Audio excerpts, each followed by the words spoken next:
everybody, welcome to this week's Roundup. I got to record these a tiny bit earlier than usual, so if you think I missed anything, just check RetroRGB.com because it's probably that the post came out after I had to record it or something like that.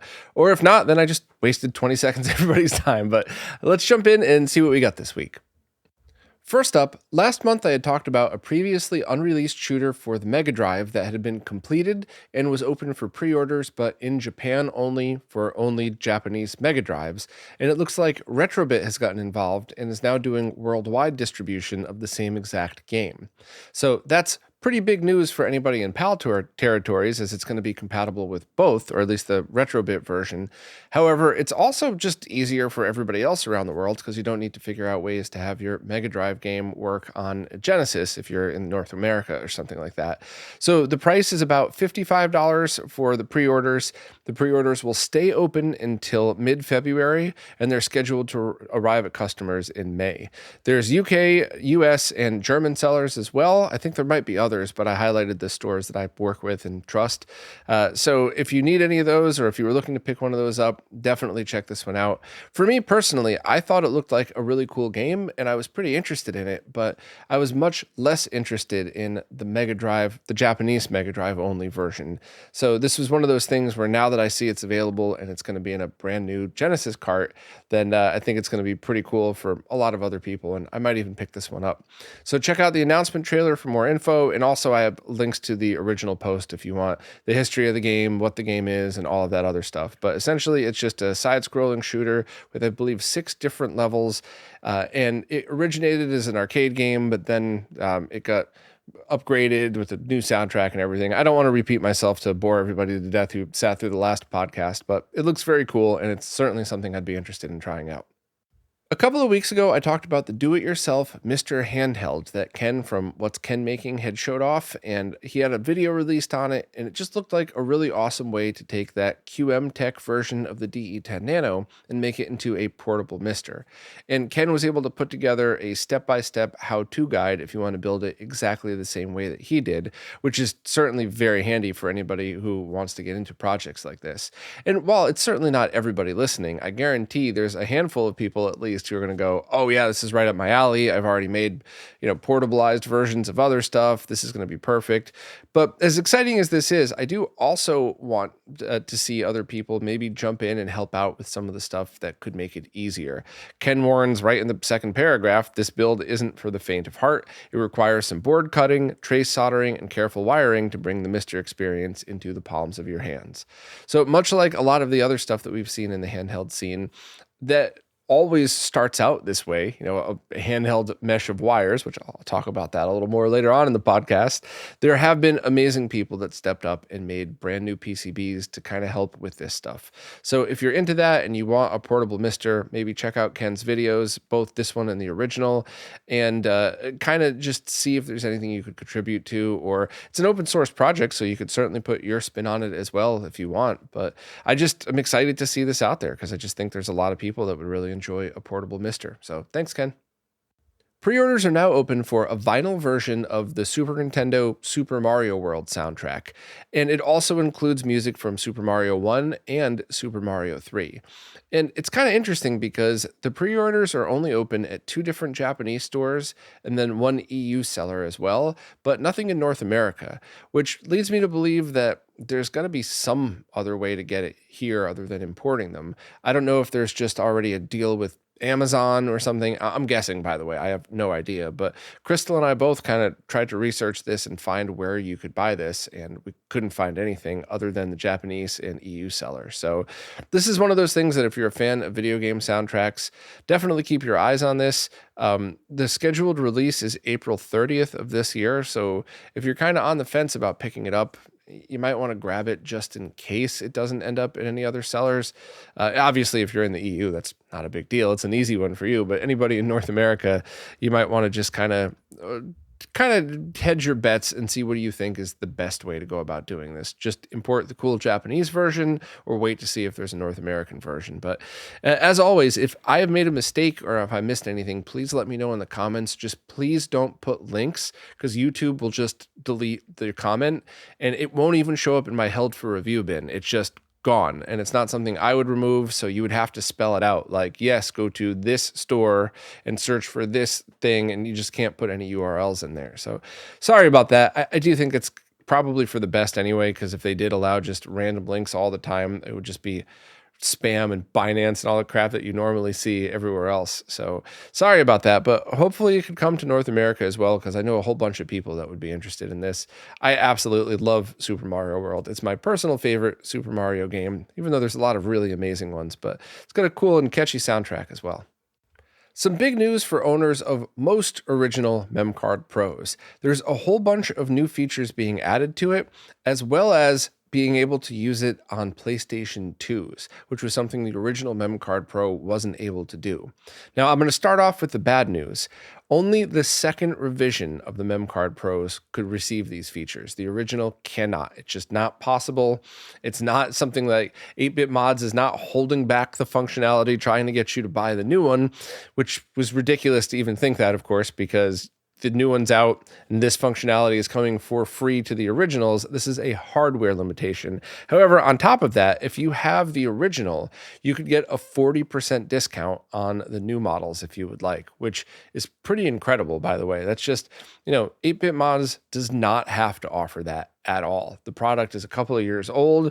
It does everything it was advertised to do. So not only do these features not need to be backported at all for the ones that are not compatible. There's certainly no obligation for this, but it just goes to show that they really care about their customers and really just want to say thank you for supporting the original product. So absolutely awesome. All you have to do is flip it over and see what the model number is. If it's MCP002, awesome. Just load the new firmware.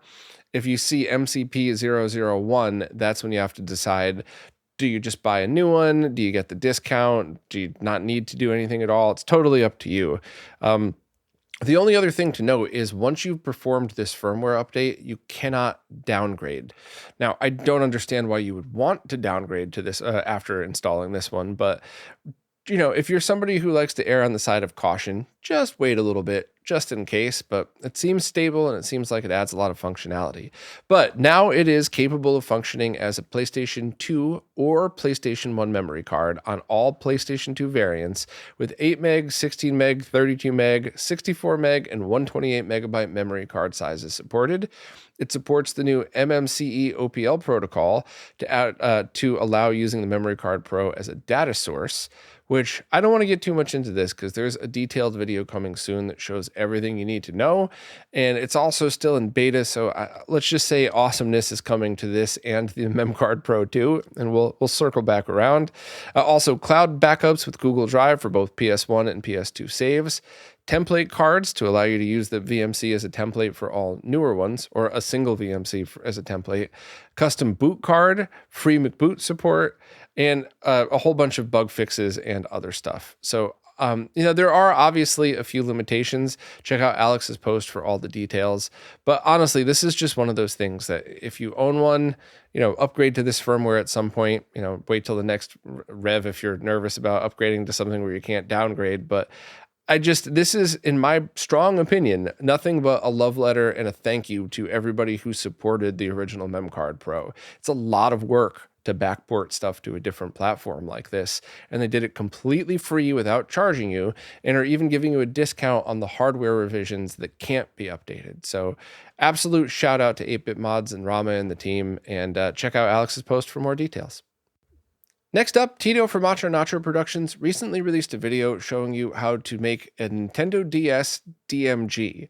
So essentially, this is for people who have already decided to do the Nintendo DS mod where you remove the top screen and essentially just turn it into a Game Boy Advance, as well as the ability to play the handful of DS games that only need the bottom screen, but in an original Game Boy styled shell.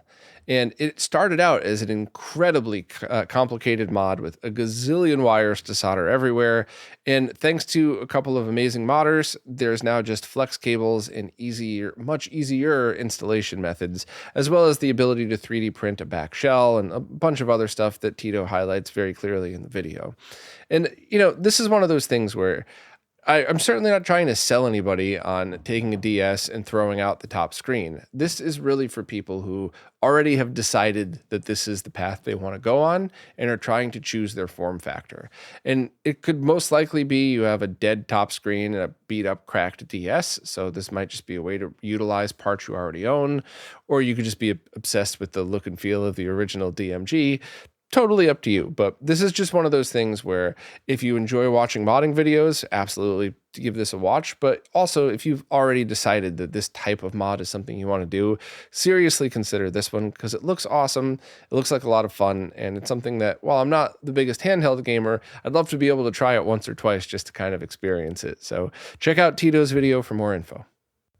Next up, the developer Rumblements has just released his latest NES to SNES conversion, this time for the game Double Dragon 2. He released the original Double Dragon conversion a while back and now moved on to this one with some of the same enhancements, but a few extras as well. Of course, the most important being that since it's running on the SNES, you get the faster CPU, which means much less sprite flicker and much less, if not zero, slowdown, which is that in itself is a pretty awesome upgrade with no latency added. However, you have the A button will act as if you pressed both Y and B, so effectively that's a jump button. And in the original game, you had to put a code on the game, or put in a code on the game over screen, and the code changed every 3 levels or so to be able to continue.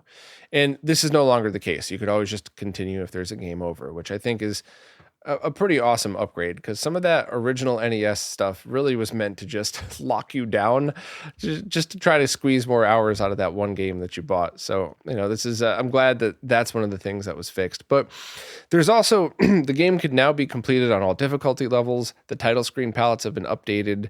And there's also some extra lives that are available. I detailed everything in the post. I basically took a lot of the stuff from the README and just asked Rumblements himself. But essentially, this is for people who like NES games, but just want to try to experience them the exact same way, but without any slowdown and with some of these, you might want to call them bugs or speed bumps smoothed out for you. Also, while I'm talking about this stuff, Rumblements just updated his port of Blaster Master to version 1.2 to add MSU1 support, along with a few fixes and quality of life fixes as well. So I put that in this post just because I figured I'm talking about it already here. If anybody's interested, just check out this post for all the info on that. But yeah, this is awesome. The original audio is available, which uses Membler's 2A03 emulator, and there's also an MSU1 soundtrack if you have the ability to play that as well. So another awesome conversion from Rumblements. Thanks very much for the work. And links to this and all of the others are available right in the post. So a while back, Stika posted a video about 18 times bootleg games were better than originals, and one of the games that he had talked about was Castlevania Reincarnation, which was a Java game on phones, I believe, and it was a pretty decent game, but it was also not in English, and that game just got an English translation, which was absolutely awesome. It's fun to see stuff like this because it doesn't seem like a bad game at all. And if you're a fan of Castlevania games and you want to play this through an emulator, why not? But as I always say, and I'm sure everybody's bored of me saying it, I love that this stuff makes the world a smaller place and allows more people to be able to experience the same stuff. Even if it's a weird early 2000s Java phone game, a good game is a good game. Doesn't really matter what platform it was on or when it was made. So check out Stika's original video here embedded in the bottom of the post if you want to see the story behind this. There's also just a quick preview of the translation, which I have up just showing that it's in English. But yeah, this is a cool one. This is, certainly a fun one. And it's a game inspired by Symphony of the Night and Aria of Sorrow. So if you like that style Castlevania game, at the very least, check out Stika's video and, check out the translation for more info. Now it's time for this week's Mr. Updates, care of Lou from Lou's Retro Source. As usual, I'm just going to skim through these and give my thoughts where I feel like it, but if you want visual examples and more details, please check out Lou's video. First up, the developer Reiki posted that their next possible release is an arcade core for Kiki Kakai, a vertical scrolling shoot 'em up. Sorry if I murdered that pronunciation, by the way. And later games in this series would be known as the Pocky and Rocky series on the SNES. So that's pretty cool, the arcade origin of that if you're into that style of games. Next, Retro Remake showed the packaging for their upcoming FPGA console and also talked about a few things, but no solid details as usual. So I'm just going to hold off until it's actually released. Also, the Sega Saturn core had a huge update. SRG 320 just did some awesome work to this stuff. And there's fixes to all of the main parts of the Saturn, which increased compatibility with a bunch of different games. Some notable ones are Rayman, Virtua Cop, Nights into Dreams, and Radiant Silvergun. There's a lot more, but those are certainly the ones that stood out to me as, awesome must try on Saturn types of games. There's also been RAM updates that improve fighting games for both dual and single RAM setup, and backup card support has been added regardless of which RAM setup that you have. Next, you could download some test builds for that Atari Jaguar core that only runs on a single RAM stick. There's test cords available on this Discord, which is great. It's exciting. And I don't want to repeat myself too much, but Tempest 2000 is a phenomenal game, and playing that with a spinner is just an experience that's like, you wouldn't think that you would like it as much as you would. It's just the best way I could put it. So I'm hoping that gets here at some point. Next up, Greg from Laser Bear is doing an interest check for an M2 hard drive enclosure designed to fit either underneath or on top of a Mister setup. So this is just another option for people to store their games. If this is something you'd like, head over to the post and let Greg know. And this is one of those things where space is certainly, important. So if you wanted a small hard drive to be added to it, but also if you just have some extra M2 drives laying around, which surprisingly even I do, that's this might be a great way to utilize stuff that you already own. So if you're that person, let Greg know, and maybe he could make at least one batch of them. Some really surprising and incredible news. SRG 320, who's now finishing up the Saturn core, did the Super Nintendo core, and a whole bunch of others, is now working on a 3DO core. And when I say working on a 3DO core, this isn't an announcement that work is being thought about. Games are already running, and while you can't download any release yet, I guess SRG 320 wanted to wait to show people that, yes, this is absolutely real, it absolutely works, and it's coming soon-ish. And that's just nuts. Just out of nowhere, a 3DO core. I'm really excited to be able to try this out. There's certainly a couple of very fun 3DO games, and it's just awesome that we get all of this stuff. So I'm very, very proud to support him as well as many others on Patreon. And this is just... I don't know. I'm blown away that out of nowhere, here we go. We get to start messing around soon enough with 3DO on the Mister. Very, very exciting. Next, Hotego fixed the collision issues that Gradius 2 had, and it's now supported and working. The game was originally failing because the scroll settings that affected the sprite location were not applied at the expected time. So it's still a beta core because there's still more stuff to work out, so that means for Patreon supporters only, but as always, Hotego will release this to the public as soon as most of the bugs are worked out. Also, Boss Righteous is working on a new GUI for the Mister, and it's supposed to be pretty fast and responsive, but it's only a proof of concept, so this isn't something that you're going to jump right into. You definitely want to check out the GitHub and see what does and doesn't work, but I just like that there's people focusing on the user experience of Mister as well as amazing cores. And, because I'm a nerd, cores first, in my opinion.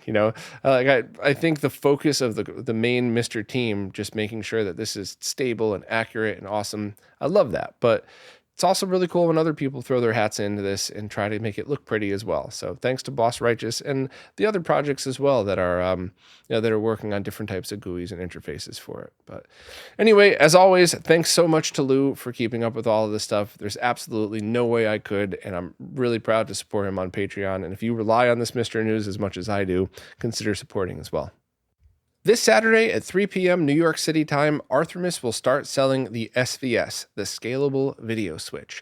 And this is that amazing modular thing that people have been showing off for at least a couple of months now that has basically whatever inputs you want, up to 32, and 6 outputs, whatever outputs you want. And there's no conversion built in at the moment. However, you can mix signals depending on output type. So for example, it uses the same pinout on the D-sub connector as the RetroTink 4K. So that means you could have SCART, component video, VGA, S-video, and composite video, all those different inputs, and that one VGA output could run all of those signals to the tank, or if you have breakout cables, you could individually plug those into whatever your displays are. But you could also mix and match outputs as well. You could have SCART, S-video, composite outputs, whatever. And the VGA connection also includes serial control for an automated experience. I talked about that a month or two ago and showed a video that Arthurmis and others had posted, but it's fully integrated into the RetroTink 4K, both the CE and the Pro. And Donuts with Dad is working on a bunch of controls for other devices that allows this to be fully automated after a tiny bit of programming. And when I say programming, I really mean just editing the names of profiles and stuff like that. Very easy stuff. But essentially, you could make it so that when you turn on your Super Nintendo, your RetroTink turns into or switches to the Super Nintendo profile of your choice automatically. So not only does it automatically switch the inputs and the outputs as you have listed, but it also switches the RetroTink as well. So it really is a fully automated setup. There's way too much to discuss about what this could do and why you may or may not want it. My Life in Gaming will be having a detailed video on this in a couple of weeks, but the only thing I will mention is that you have to buy at least a control module, which is $40, and then any combination of inputs up to 32, which are $30 each, and then up to 6 outputs, which are also about $30, give or take, depending on the module. So the Switch itself is also really fairly priced as well. So this is just very exciting. I really do think this is going to be a lot of people's go-to Switch. Basically, anybody that has multiple signal types might want to look into one of these things. I'm excited to try to buy one and wire it up into this setup here, which this setup is always changing, and it probably won't be ready for this for a couple of months. And then a couple of months from then, I'll probably rip it down and have to do something else. But I'm still really excited to really dig into it. I've had one here for a while. It works awesome, even though it's a prototype and not even the final version. So this one's going to look like, it looks like this is going to be one of the go-to Switches, and I'm very, very excited for it.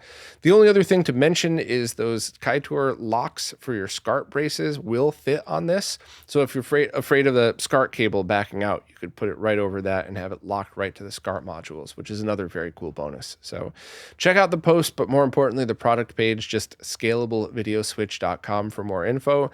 And once again, this Saturday, 3 p.m. New York City time. I'm really bad at time zones, so I just figured it's easy to say New York City time because everybody could look that up on their phone. But thanks to Arthurmis for doing this. I'm very excited. And last thing, if they sell out right away, which they probably will, another batch is coming around April. So this is not going to be one of those things where you have to wait a year to get another one. It'll be a reasonable period of time before the next batch comes. So good luck picking one up. And, this just looks awesome. Couple of things before I go. First, I finally had a chance to try that 8BitDo retro mechanical keyboard that has the number pad built in.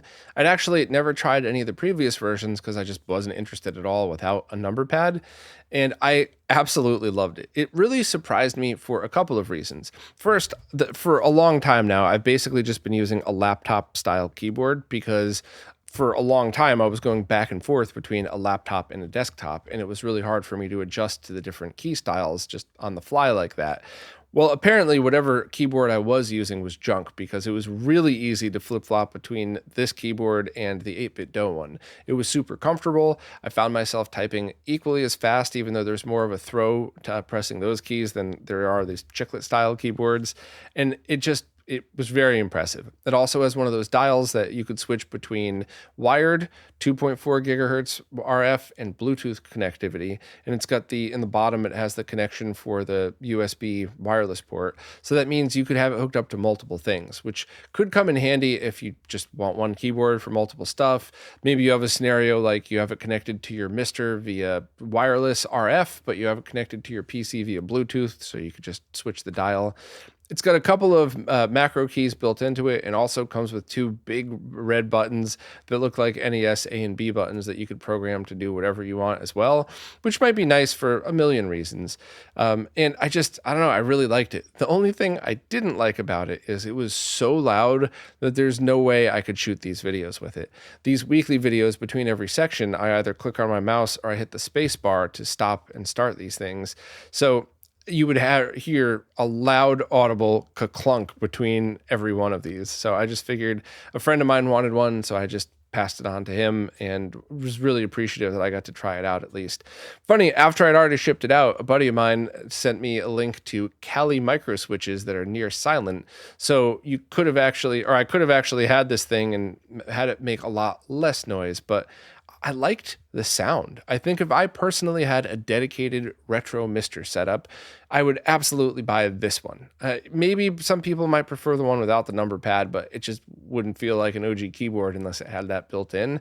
So who knows? Maybe I'll swing back to this in the future when I have a little extra cash to spend. But I was really appreciative of my friend letting me use this and then ship it on off. And I don't know. I wanted to talk about it again because it surprised me. I thought it was going to be I don't want to say a gimmick, but I thought it was going to be a very niche thing. Like, okay, I'm going to use this with a retro setup only and that's it.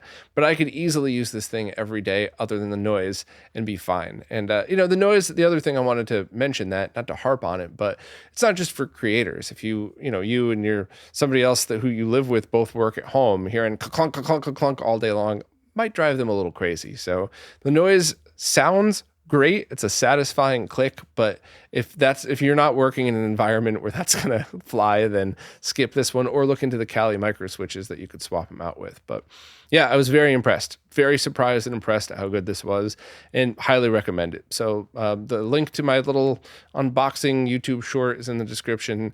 And so are links to purchase it right in there as well.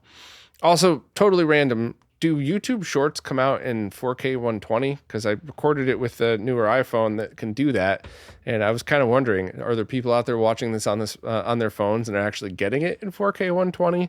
But I don't know. Anyway, check it out if you're interested. A couple of weeks ago, I talked about how one of my favorite places, Arcade Brooklyn, might have to shut down, and a ton of people have stepped up to the plate to support. There's a bunch on Patreon, but now there's also a GoFundMe, and of course, there's also that t-shirt sale. But I just wanted to mention it once again because a lot of people have stepped up to help, and there is a small possibility that this could stay open for a little bit longer. And I just wanted to spread the word once again, because I'm not going to go through the whole story again, but basically the crew who hangs out there is directly responsible for a lot of RetroRGB and what I do and what I was able to do while I lived in New York City. So it's like they are a part of RetroRGB, and I hate to see it close. And I get it, right? Everybody's rent is going up. Everybody has craziness happening. And I know this is happening to people all over the country, and it makes me very sad. But I just wanted to at least one more time, probably a few more times in the next couple of months, just mention that there are ways to help support and ways to help keep this going. So I hope that it doesn't close, or if it has to, maybe it could pop back up in a different way. But it was really awesome to see the support of other people who understand what this place is and what it represents. So if you're remotely into this stuff, please consider if you're in a position to, and also consider the Patreon as well, because I've already seen a bunch of posts where they post Patreon supporters first dibs on cool trade-ins, and I think a bunch of people snatched those up. So it's always a good little bonus to have. But yeah, check out the links if you want. And one other little aside here, if you happen to follow them on social media, every single time anybody posts a GoFundMe, all you get in the comments are scammers. So check that out if you want a fun laugh, but don't click on any of those. It's hard on social media, right? Because there's most of it's bullshit anyway, but I just laughed out loud a couple of times at like all the people like, oh, I see your, congratulations on your, insert here, please contact me so I could, it's gross. Absolutely gross. They're mostly bots anyway, but I just wanted to add that, because my fellow nerds would probably find that funny, but let's see if we could keep this going in some way. And once again, shout out to the whole Arcade Brooklyn crew, everybody who works there, everybody who hangs out there. Just, you made RetroRGB into something it could have never been without you, and I don't want to see it go. So, if you have the ability and you want to support stuff like this, check out the links. Well, that's it for this time. For anybody watching on video, sorry about the auto brightness going crazy. It just snowed here, so every time the sun moves, it reflects off the snow through the window and drives the camera crazy. I still haven't found another GH5, or still can't afford a GH7 to repurpose my GH5 as my webcam, so everything's here on auto mode, and It just, yeah, I wish it could be better, but this is really the best flow for my setup. So apologies there. And once again, I'm not sure if there are going to be more posts that came out after this. So check the website as always for the latest stuff. And as always, thank you to everybody who watches, listens, plays nicely in the comments, and especially thank you to anybody who supports in any way, because it really is you who's keeping all of this stuff alive. RetroRGB, but also all of the other stuff that I talk about here. So thank you all so much, and I'll see you next week. This week's Roundup is brought to you by Neo Paradigm Entertainment, connecting Southeast Asian influencers with opportunities in the West.